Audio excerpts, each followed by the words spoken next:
Who's the best fighter in the MCU? Not the strongest, not the most powerful, the best fighter.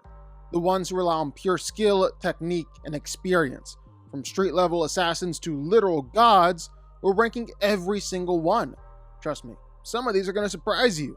So let's get to it. Red Guardian was Russia's answer to Captain America. While there may have been a time when he could truly hang with Steve Rogers, those days are long behind him. Still, he's a super soldier, he's superhuman. Even if he's put on a few pounds, he's still incredibly strong, incredibly durable, and a hard man to put down in a fight. But when it comes to pure fighting skill, Red Guardian has just never been the most impressive guy in the room. Wasp is Ant-Man's partner in crime. While she can't grow giant, she can shrink down tiny. She can fly, fire bioelectric blast, and more than anything, she's a surprisingly skilled fighter, especially when it comes to combining that skill with her size-changing powers. She helped train Scott, taught him a lot of what he knows, mixing judo, jujitsu, and kickboxing into a really tricky fighting style. Crossbones worked with both S.H.I.E.L.D. and Hydra. Because of that, Rumlow became a world-class combatant with experience in street fighting, martial arts, military combat techniques. Once he got his powered suit, that gave him a major boost on top of everything else. But whenever he ran into a truly elite fighter, well, Cap usually showed him exactly where the gap was. John Walker was the government's pick to replace Steve Rogers as Captain America. But after murdering a man in broad daylight, that mantle passed to Sam Wilson instead. The government still wasn't done with him though, so they brought him back in secret as US agent. John was never as skilled or as capable as the original Captain America, and after taking one too many losses, he turned to the super soldier serum. That made him a whole lot more dangerous, strong enough to battle Falcon and Winter Soldier at the same time. But he's still not one of the most polished fighters here, and that keeps him from climbing higher.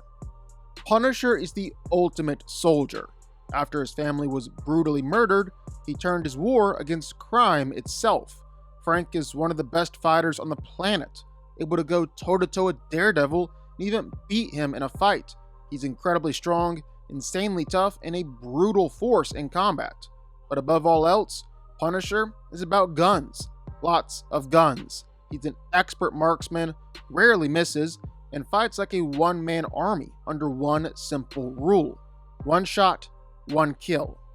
Nebula was once an assassin, a daughter of Thanos, and an enemy of the Guardians, before eventually finding a family with them.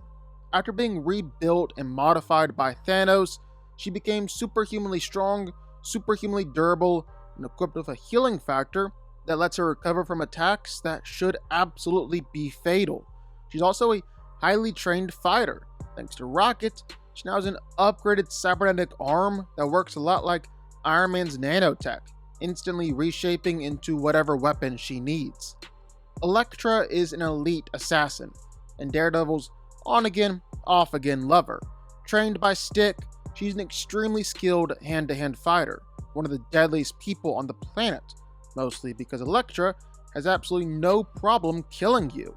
She can cut through members of the Hand with ease, confidently beat Iron Fist, and has proven she can stand as an equal to Daredevil himself, and that says a lot. It kinda sucks seeing Iron Fist this low, because in theory, he should be one of the very best fighters in Marvel. And to be fair, he is a really skilled fighter, an expert in multiple styles of kung fu and martial arts. But when we saw him go up against guys like Daredevil, it became pretty clear that against the most technically gifted fighters on the planet, Danny was still getting outclassed. That's why it's hard to put him much higher. Valkyrie was once part of Asgard's elite fighting force before joining Thor in the battle against Hela and eventually becoming king of Asgard herself. She's superhumanly strong, incredibly powerful, one of the most skilled warriors in the universe. And after helping take down Zeus, she walked away with his Thunderbolt, meaning she can now generate and control lightning too. Another daughter of Thanos, Gamora is easily the most skilled fighter among the Guardians. There's a reason why she's called the deadliest woman in the galaxy. she's a superhuman on par with Drax and Nebula. What really sets her apart is her technique. She beat Nebula over and over again in sparring, and Thanos himself considered her the finest of all his children and the fiercest woman in the galaxy. Okoye is the leader of the Dora Milaje, Wakanda's elite warriors and the Black Panther's personal guard.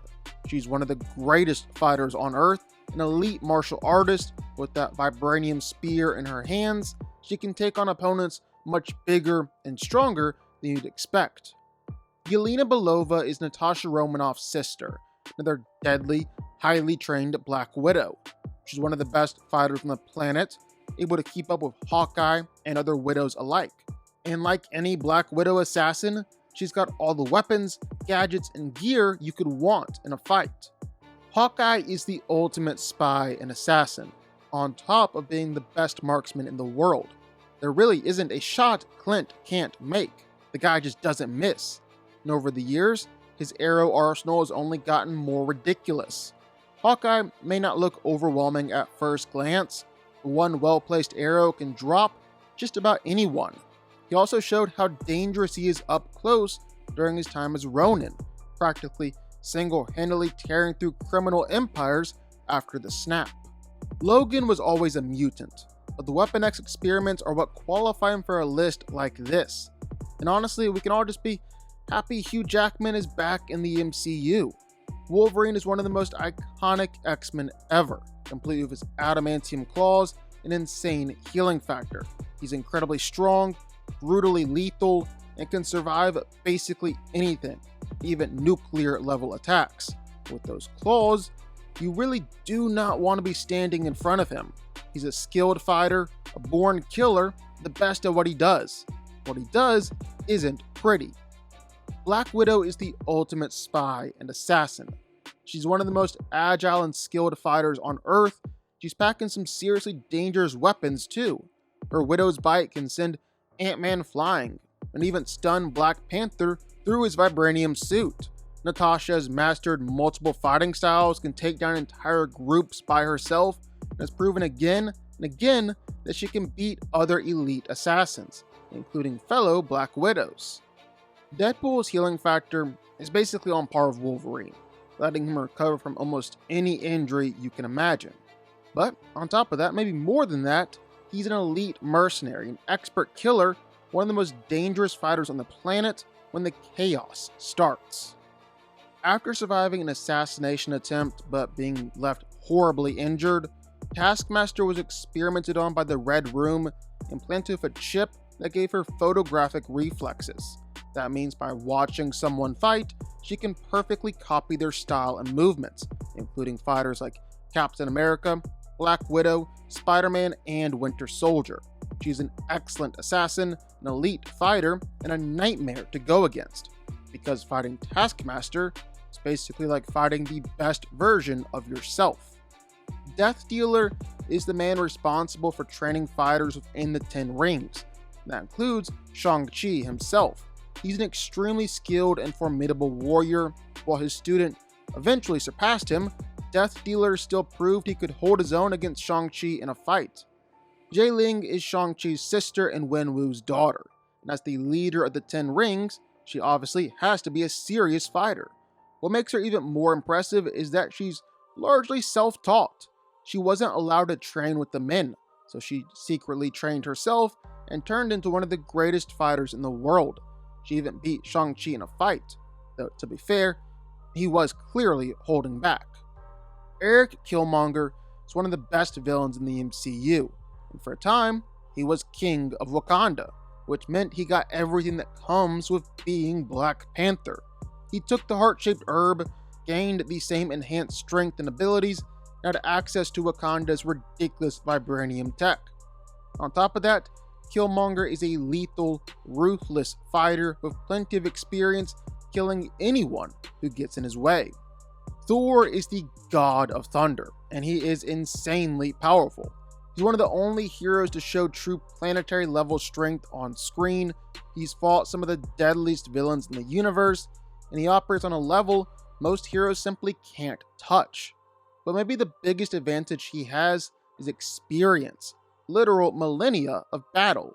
Thor is a warrior through and through, one of the most dangerous fighters in all the 9 realms. Bucky Barnes was the second successful super soldier, injected with a serum similar to Steve Rogers while imprisoned by Hydra in the 1940s. That serum is what let him survive falling off the train, become the Winter Soldier, and fight people like Captain America and Black Panther. Sure, it wasn't enough to save his arm, but in the long run, that vibranium replacement might actually be an upgrade. T'Challa was the king of Wakanda, that gave him access to the heart-shaped herb and all the abilities that come with being Black Panther. In a lot of ways, he's like Captain America or Winter Soldier, a superhuman fighter with elite combat skill. What pushes him above so many others is Wakandan technology. His vibranium suit makes him incredibly difficult to hurt. If he stores enough kinetic energy, he can release blasts strong enough to stagger Hulk-level opponents. On top of that, T'Challa has proven himself against Killmonger, Winter Soldier, and Captain America alike. He's an elite fighter in every sense. Athena is one of the most powerful Eternals, a fearless warrior you absolutely want on your side in battle, assuming she's not in one of her unstable moments and trying to kill you instead. But outside of that, she's incredible. She's strong, fast, highly skilled. Most importantly, she can create virtually any weapon she wants out of thin air.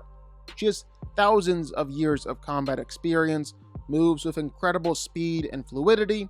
The ability to instantly switch weapons makes her wildly unpredictable in a fight. Hela, the Asgardian goddess of death and Odin's firstborn, was banished because of her bloodlust. And when she finally returned, she came back with a vengeance.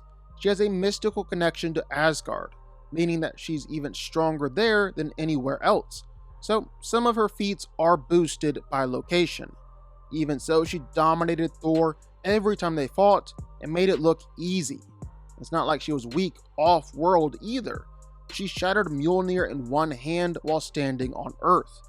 Hela is one of the best fighters in the realms and powerful enough to wipe out the Asgardian army by herself.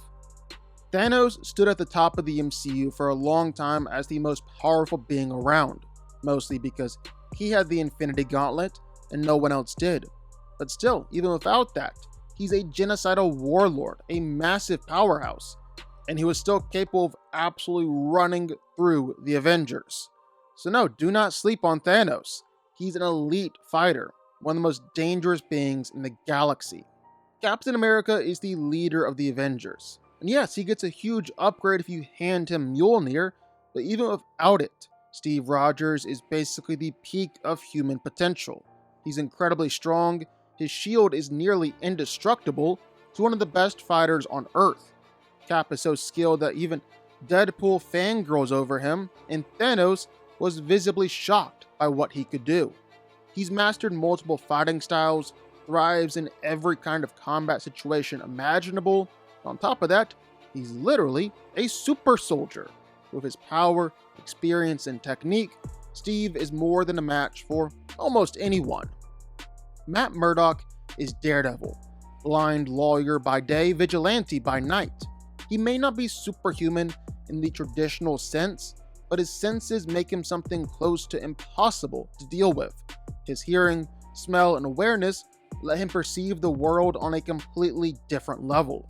But more than any enhancement, what really makes Daredevil special is pure skill.